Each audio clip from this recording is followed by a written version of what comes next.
घर छोटा हो या बड़ा, साफ़ सुथरा घर एक जगह नहीं होती है बल्कि एक सुकून का एहसास होता है। रोज़ाना छोटी छोटी आदतें अपनाकर हम अपने घर को साफ़ और चमकदार ही नहीं बल्कि प्यार और सुकून का आशियाना भी बना सकते हैं। एक मुअज़्ज़म और साफ़ घर देखने में ही अच्छा नहीं लगता बल्कि दिल को भी बहुत सुकून और तसल्ली देता है।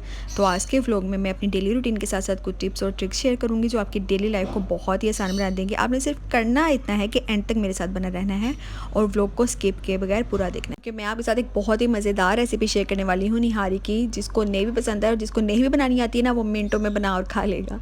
तो चलिए वीडियो स्टार्ट करते हैं। अगर वीडियो पसंद आए तो लाइक शेयर कमेंट करना ना भूलें और जो चैनल पे नहीं है वो काइंडली सब्सक्राइब भी कर दिया करें। सो अस्सलाम वालेकुम एवरीवन, कैसे हैं आप सब? उम्मीद है कि सब ठीक ठाक होंगे और बहुत खुश होंगे।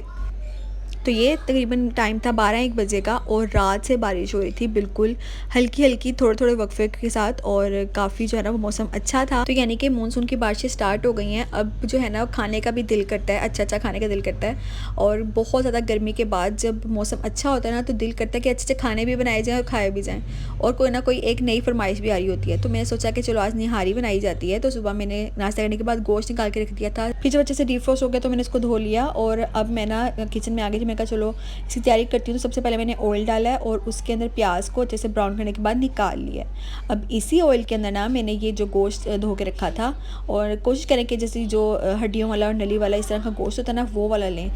इससे नहारी का बहुत ही मज़े का और अच्छा जायका आता है। तो बस मैंने इसको अच्छे से जब गोश्त को ब्राउन कर लिया तो मैंने इसके बाद निहारी का एक पैकेट लिया, ये वाला, ठीक है।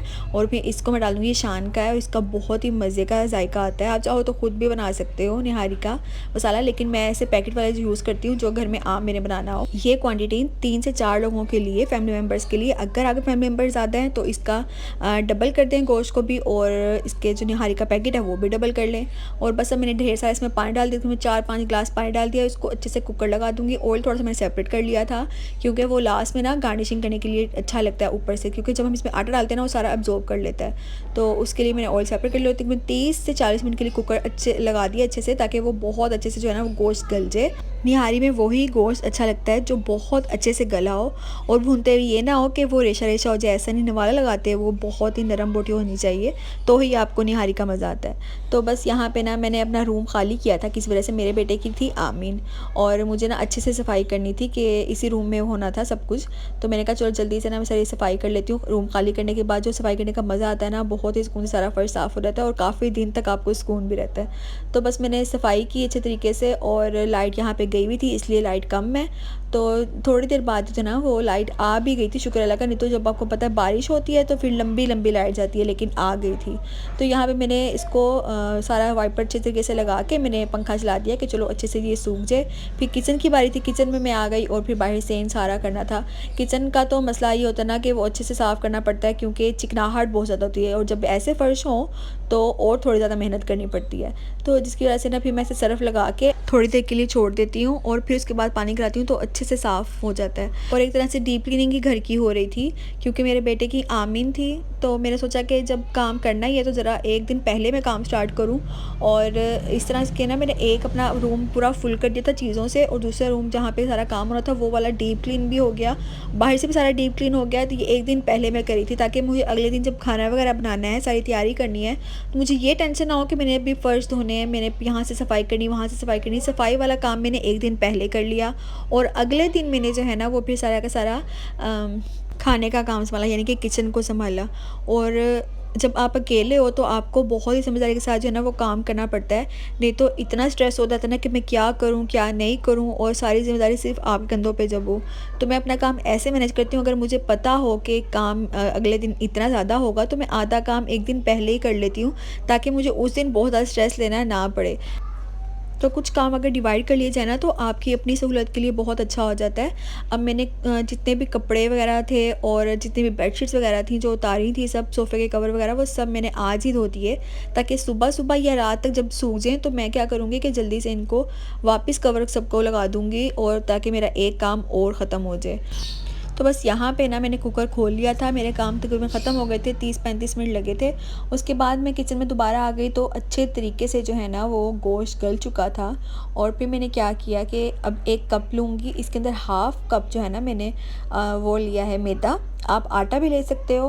अब आपने क्या करना है कि ये जो पानी है ना आपने थोड़ा-थोड़ा इसके अंदर मैदे के अंदर डालना है और हल्का-हल्का चम्मच हिलाते रहना है। इसके अंदर गुठलियाँ नहीं बननी चाहिए, ये बहुत ही स्मूथ सा बैटर तैयार होना चाहिए। दूसरा, अगर आप पानी ज़्यादा डाल देते हो ना तो ये जल्दी से जो है ना ये हल भी नहीं होगा और पानी भी बहुत ज़्यादा हो जाएगा, इसलिए हल्का-हल्का पानी डालना है। और ये देखें आराम से जो है ना ये बैटर तैयार हो गया है। अब हमने क्या करना है कि जी ये जो पानी हमने 5-6 ग्लास डाला था ना, ये तकरीबन भी 2 ग्लास रह गया है और मुझे इतना ही चाहिए था, ठीक है। उसके बाद में जो ये हड्डियाँ और नलियाँ वगैरह जो भी हैं ये सब बाहर निकाल लूँगी। हड्डियों में से मिक निकाल लेंगे और जो भी इसके साथ गोश्त लगा हुआ है वो उतार देंगे। मिक को मैं साइड पे कर दूँगी और जो गोश्त है वो मैं इस सालन के अंदर वापस शामिल कर दूँगी। मिक को मैं इसीलिए अंदर नहीं डालती हूँ कि वो फिर अंदर जाके ना घुल जाती है और इस तरह से ना फिर वो पता नहीं चलता कि इसमें मिक डाली थी। तो मैं ना हमेशा मिक को साइड पे कर लेती हूँ और जब सालन बन जाता है ना तो एंड पे जब सर्व करना होता है तब उसके ऊपर डालती हूँ, तो बहुत ही मज़े का लगता है। और सालन गरम-गरम होता है तो बहुत ज़्यादा मेल्ट भी नहीं होता और बहुत ज़्यादा जो है वो जमा भी नहीं रहता, होता है ना घी की वजह से वैसे जमा होता है। लेकिन जब आप इस तरीके के साथ करोगे ना तो सच में बहुत मज़े का लगेगा। तो बस यहाँ पे मैं साइड पे कर लूँगी इन सबको और उसके बाद मैं दोबारा से जो है ना वो इसको पकने के लिए रख दूँगी और उसके अंदर फिर मैं आहिस्ता-आहिस्ता आटा डालूँगी और हिलाती रहूँगी चम्मच।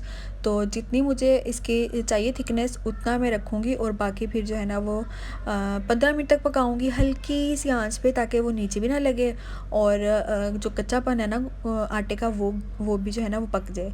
तो बस हमारी मज़ेदार सी निहारी बनके तैयार हो जाएगी और साथ ही में बस मैं रोटी बना लूँगी। चाहो तो आप तंदूर की रोटी भी मंगवा सकते हो, लेकिन ना उस दिन मैंने नहीं मंगवाई, उसमें कहा चलो घर में बनाती हूँ किसी वजह से। और सच में बहुत मज़ा आया था रोटी के साथ भी। लास्ट में ये वाली रेसिपी आप ट्राई कीजिएगा और मुझे बताइएगा कितनी झटपट बन के तैयार हो जाती है। जब कुछ भी समझ ना आ रही हो और कुछ भी समझ ना आ रही हो कि क्या खाना है क्या करना है, तो मैं ये रेसिपी लाजमी ट्राई कर लेती हूँ। इस तरह मैंने निहारी का पैकेट घर में ला के रखा होता है। तो बस यहाँ ना मैं अपने माइंड में सोच रही थी कि मैंने कल क्या-क्या बनाना है और क्या-क्या तैयारी बाकी है। मतलब कि काम करते हुए भी काम ज़हन में चल रहे होते हैं। हमारी हाउसवाइफ़ की ना रूटीन ऐसे ही होती है, सबके साथ ऐसा ही होता है। अगर एक टाइम का खाया तो दूसरे टाइम की पहले सोचनी पड़ जाती है कि यार अब क्या बनाना है, शाम को क्या खाना है, रात को क्या खाना है, बस यही हम लोगों की लाइफ़ है। तो अगर पहले से सच में प्लान करके रखा जाए ना तो आपका जो है ना वो बहुत ही सुकून हो जाता है। और अब मैं सोच रही थी कि मैंने कल क्या करना है, कल मैंने क्या बनाना है खाने में, मेन्यू डिसाइड करना है, चीज़ें क्या-क्या बाहर से आने वाली हैं। तो वो सब कुछ ना मैं अपने माइंड में सोच रही थी और मुझे बस ये था कि मैं ना जल्दी से काम अपना ख़त्म करूं और उसके बाद मैं लिस्ट बना लूं। सफाई का काम तो मेरा हो गया था, अब कल का काम था जो किचन का था और वो मुझे जो है ना बहुत अच्छे तरीके से फिर मैनेज भी करना है। जब आप अकेले होते हो ना तो आपके ऊपर 100 ज़िम्मेदारी होती है और वो आपने करना ही होता है। तो रात को जाके मैं काफ़ी ज़्यादा जो है ना वो चीज़ें ले आई थी, ग्रोसरी कर आई थी और फिर मैं से चीज़ हर चीज़ ला के जो है ना वो संभाल ली, गोश्त वगैरह धो के रख दिया फ्रिज में। बस अगले दिन जो है ना वो जब मैंने हर चीज़ सब कुछ अरेंज वगैरह कर लिया, यहाँ तक कि चावल बनाने भी स्टार्ट कर दिए और साथ गुड़ वाले चावल बनाए और मिठाई और सब कुछ माशाल्लाह बहुत अच्छा था। लेकिन उस दिन क्या हुआ कि लाइट चली गई और लाइट भी इतनी लंबी गई कि उस दिन लाइट नहीं आई, सारा दिन नहीं आई, शाम को 4 बजे आई जब सब कुछ ख़त्म हो गया। लेकिन खैर शुक्र अल्लाह का, अल्हम्दुलिल्लाह सब कुछ बहुत अच्छे तरीके से मैनेज हो गया। लाइट यूपीएस की थी जिसकी वजह से जो है ना मैं व्लॉग नहीं बना सकी, मतलब बहुत कम लाइट थी और गर्मी भी बहुत थी। लेकिन अल्हम्दुलिल्लाह अल्लाह ताला ने बहुत साथ दिया और सब कुछ हो गया। आप भी मेरे बेटे के लिए बहुत सारा दुआ कीजिएगा क्योंकि माशाल्लाह माशाल्लाह उसने काम चीज़ मुकम्मल की है और हम सब बहुत खुश थे। तो बस आज के लिए इतना ही। उम्मीद है कि आपको मेरा आज का छोटा सा व्लॉग पसंद आया होगा और अगर पसंद आया है तो लाइक शेयर कमेंट करना ना भूलें और जो चैनल पे नए हैं वो सब्सक्राइब भी कर दिया करें। तो निहारी की रेसिपी आपको कैसी लगी है ट्राई कीजिएगा और मुझे कमेंट बॉक्स में आके लास्ट में बताइएगा। तो चलिए मिलती हूँ आपसे नेक्स्ट व्लॉग में, तब तक के लिए अल्लाह हाफिज़।